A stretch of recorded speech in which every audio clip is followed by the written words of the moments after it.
How two variable linear equation represent straight line. आज हम इस पे बात करेंगे कि जो टू वेरिएबल लीनियर इक्वेशन होती है क्या मतलब हुआ, यानी जैसे A X plus B Y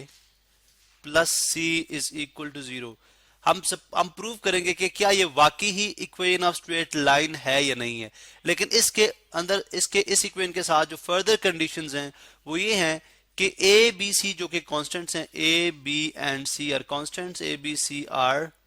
constants, ये कांस्टेंट हैं। एंड जो कंडीशन है वो इस पे ये है, a and b together can not be equal to zero, together cannot be equal to zero, cannot be equal to zero, ये equal to zero ये बहुत इंपॉर्टेंट है। ठीक है, ये बहुत ज्यादा इंपॉर्टेंट है क्योंकि हम इसको प्रूव करेंगे, यानी इस कंडीशन के ऊपर प्रूव करेंगे। हमने बात की थी टू वेरिएबल से क्या मुराद है। यहाँ पे अगर आप देखें तो टू वेरिएबल दो कौन कौन से हैं, एक वेरिएबल एक्स है, एक वेरिएबल वाई है। And what about linear, y linear का क्या मतलब है कि जहां पे देखिए एक्स का एक्सपोनेंट भी वन है, वाई का एक्सपोनेंट भी वन है, जो वन एक्सपोनेंट होता है वो लीनियर होता है। और हमने रिप्रेजेंट करने क्या ये स्ट्रेट लाइन को रिप्रेजेंट करती है या नहीं है। ठीक है, अब हम ऐसे करते हैं, हम एक जनरल इक्वेशन लेते हैं। ठीक है, जैसे ये ऑलरेडी हमारे पास मौजूद है। हम सपोज करते हैं केसेस बना लेते हैं, केस वन हम सपोज करते हैं, let's say if A is equal to zero, if A जो है वो जीरो हो जाए। हमने बोला दोनों इकट्ठे जीरो नहीं हो सकते, एक जीरो हो सकता है। अगर एक ए जीरो हो जाए तो मीन के पूरी टर्म जीरो हो जाएगी। If you put a is equal to zero in this thing, आपके पास ये पूरी टर्म जीरो हो जाएगी। इसका मतलब है आप प्लॉट कर सकते हैं, आप फाइंड आउट कर सकते हैं B Y is equal to C रह जाएगा, B Y is equal to C and B Y is equal to minus C, and this implies that, or this implies that y is equal to minus c by b। इसका मतलब है कि ये एक ऐसी line अगर मैं graph पे प्लॉट करूं, let's say this is my y axis, this is my x axis, ठीक है, this is my x axis. अब मैं यहाँ पे प्रूव कर रहा हूँ कि let's say minus e by B कोई भी पॉइंट है, लेट्स से y जो है माइनस ई बाई बी, ये minus C by b point है। ठीक है, माइनस सी बाई बी ये पॉइंट है। अब इसका मतलब है आपने एक ऐसी लाइन आपने इस तरह से डिफाइन करना है कि ए जो है, ठीक है, बेसिकली हम इंटरसेप्ट की बात कर रहे हैं। ठीक है, ए जो है वो जीरो है, यानी जो एक्स इंटरसेप्ट है वो जीरो है, जबकि वाई इंटरसेप्ट जो है माइनस सी बाई। इंटरसेप्ट क्या होती है, फॉर एग्जांपल ये आपके पास ग्राफ है और ये आपके पास लाइन है एक, तो जब लाइन जिस पॉइंट पे वाई एक्सिस को टच करेगी, ओरिजिन से लेके वाई एक्सिस तक का डिस्टेंस वाई इंटरसेप्ट है, और जिस पॉइंट पे लाइन वाई एक्स को टच करती है, ओरिजिन से लेके एक्स तक का डिस्टेंस जो है वो एक्स इंटरसेप्ट है, तो ये इंटरसेप्ट है। तो बेसिकली वाई इंटरसेप्ट इसके माइनस ई बाई बी है,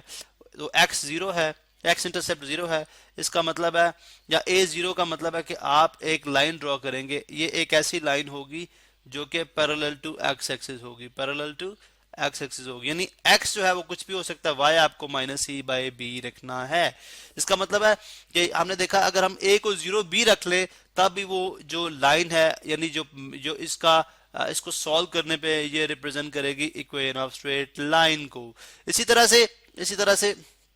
हम एक और केस बनाते हैं, केस टू है, केस टू, ठीक है, जिसमें आप कह लें जी b is equal to zero. If b is equal to zero, if b is equal to zero, तो ये क्या बन जाएगा, A X plus C is equal to zero हो जाएगा, बिकॉज बी वाई वाला फैक्टर जीरो हो जाएगा। तो A X plus C is equal to zero, तो A X is equal to minus C and X is equal to minus C by A, minus C by A. इसका मतलब है अगर मैं ग्राफ पे चला जाऊं, this is my Y axis, this is my X axis, ठीक है, यहाँ पे मेंशन भी कर दें बेशक वाई एक्सिस, जैसे यहाँ पे भी था एक्स एंड ये एक्सिस था वाई। ठीक है, अब लेट से ये ऐसी लाइन है जिसमें एक्स जो है माइनस सी बाई ए होगा, let say this point is minus C by, this point is minus C by, अगर ये माइनस सी बाई ए है तो एक ऐसी लाइन होगी जो कि पैरेलल टू वाई एक्सिस होगी। लेकिन ये भी रिप्रेजेंट कर रही है इक्वेशन ऑफ स्ट्रेट लाइन को, ये भी रिप्रेजेंट कर रही है इक्वेशन ऑफ स्ट्रेट लाइन को। हम इससे पहले भी बातें करके आ चुके हैं, इससे पहले भी हम इस चीज को स्टडी कर चुके हैं कि दोनों जो है अभी भी, या ये जो है ये अभी भी इक्वेशन ऑफ स्ट्रेट लाइन को ही रिप्रेजेंट करती है। जो बात की थी कि when y is equal to 4, इसका मतलब है दिस लाइन विल बी, ये कैसी लाइन होगी जो कि parallel to y x, parallel to जो है वो एक्स एक्सिस होगी, और उसके बाद x is equal to let's say 3, ये एक ऐसी लाइन होगी जो कि parallel to parallel to y axis होगी, ठीक है। इसी तरह से एक थर्ड केस हमारे पास जो बनता है, केस नंबर 3, जो बनता है उसमें हम यूं बात कर रहे हैं कि लेट्स से अगर ए और बी दोनों जो है वो 0 के इक्वल ना हो, ठीक है। a is not equal to 0, if a is not equal to 0, b is not equal to 0, तो ax plus by plus c is equal to 0, जिसमें आ जाएगा जी ax या चले by is equal to b, अगर आप इसको स्लोप इंटरसेप्ट फॉर्म यानी y is equal to mx plus c इस फॉर्म में कन्वर्ट कर लें तो आप देख सकते हैं कि आपके पास by is equal to minus ax minus c, because plus c इधर जाके माइनस c, प्लस ax जाके minus ax, and y is equal to minus a or b x minus C our B, यानी dividing both side by B, इसको भी B से, इसको भी B से, इसको भी बी से, तो ये बी कैंसिल, तो y is equal to minus a over b x minus C our b. तो ये अगर आप देखें तो ये अभी आपके पास कंपेयर करें इसको y is equal to M X plus C के साथ, तो इसी फॉर्म में अंदर कन्वर्ट हो चुकी है। इसका मतलब है ये भी रिप्रेजेंट कर रही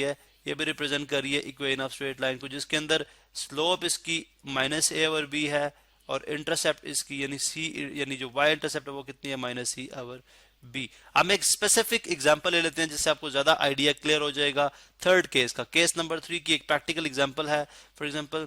4x plus 8y minus 12 is equal to 0। अब हम चेक करना चाह रहे हैं कि क्या वाकई इक्वेशन ऑफ स्ट्रेट लाइन है। अगर आपका, because this is a and this is b, अब ये नॉन जीरो है तो ये अंडरस्टूड है नॉन जीरो है। 8y हमारा किसके इक्वल आ जाएगा, 8y इक्वल आ जाएगा, अगर आप यहाँ पे देखें तो 8y is equal to minus 4x और plus 12, minus 4x plus 12, dividing both side bye 8, इसको भी 8 से डिवाइड करें, इसको भी 8 से डिवाइड करें, इसको भी 8 से डिवाइड कर लें, ठीक है। अच्छा चले इसको सिंपल करने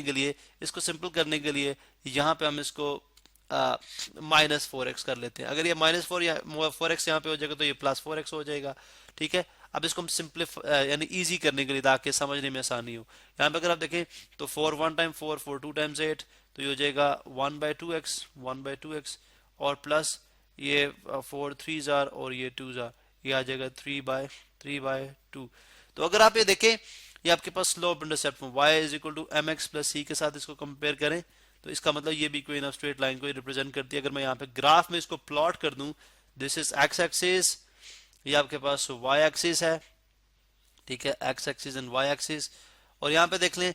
आपके पास इंटरसेप्ट कितनी है 3/2 विच इज 1.5, तो 1.5 कहाँ पे, अगर ये 1 है ये 2 है तो 1.5 जो है वो यहाँ पे होगा, 1.5 जो है वो यहाँ पे होगा, ठीक है। और स्लोप इसकी कितनी है, हाफ, स्लोप कितनी है, हाफ, यानी x में 1 यूनिट का जो चेंज है, for example this is 1, this is 2, this is 3, x में जो 1 यूनिट का चेंज है y में हाफ 0.5 का चेंज लगेगा, हाफ का मतलब 0.5, ठीक है। और ये 3 है, ठीक है, इफ दिस इज 3 और x में 2 यूनिट चेंज, y में again 0.5 because this is equal to 0.5, another 0.5 change, तो आपके पास कुछ इस तरह की लाइन ये बनती नजर आएगी आपको, ठीक है, कुछ इस तरह की लाइन जो है वो बनती नजर आ रही है आपको, which is actually more incline. अगर आप यहाँ पे एक्स एक्सिस ड्रॉ कर दें, ठीक है, तो ये लाइन जो है वो आपको ज्यादा इंक्लाइंड नजर आएगी टुवर्ड्स, यानी अगर आप देखें तो ये लाइन ज्यादा इंक्लाइंड नजर आ रही है टुवर्ड्स एक्स एक्सिस, ठीक है, टुवर्ड्स, अगर आप देखें तो टुवर्ड एक्स एक्सिस ज्यादा नजर आ रही है, यहाँ से आप देख सकते हैं, ठीक है, बिकॉज x में 1 यूनिट चेंज, y में x में 1 यूनिट चेंज, y में हाफ चेंज लेके आता है, x में अनदर यूनिट का जो चेंज है, ठीक है, फॉर एग्जांपल यहाँ से अनदर यूनिट चेंज लेके आए 1 कंप्लीट यूनिट, y में हाफ चेंज आ रहा है, बिकॉज y का डिफरेंस अगर आप देखें तो यहाँ पे जस्ट ये हम रफली स्केच करें, लेकिन अगर आप इसको ग्राफ स्केच करेंगे तो विल गेट बेटर आइडिया। सो इसका मतलब है कि तीनों केसेस के अंदर हमने देखा कि इससे यानी अगर आपका a 0 हो जाए तब भी इक्वेशन ऑफ लाइन, यानी वो जो इक्वेशन है वो लाइन को रिप्रेजेंट करती है, अगर b 0 हो जाए तब भी वो इक्वेशन लाइन को रिप्रेजेंट करती है, और अगर दोनों नॉन जीरो हो तो फिर आपके पास वो फिर भी वो इक्वेशन ऑफ लाइन को रिप्रेजेंट करती है। इसका मतलब है कि ax plus B y, ax plus by plus c is equal to 0 always represents a straight line। ये हमेशा जो है इस तरह की फॉर्म ऑफ इक्वेशन रिप्रेजेंट करेगी इक्वेशन ऑफ स्ट्रेट लाइन को।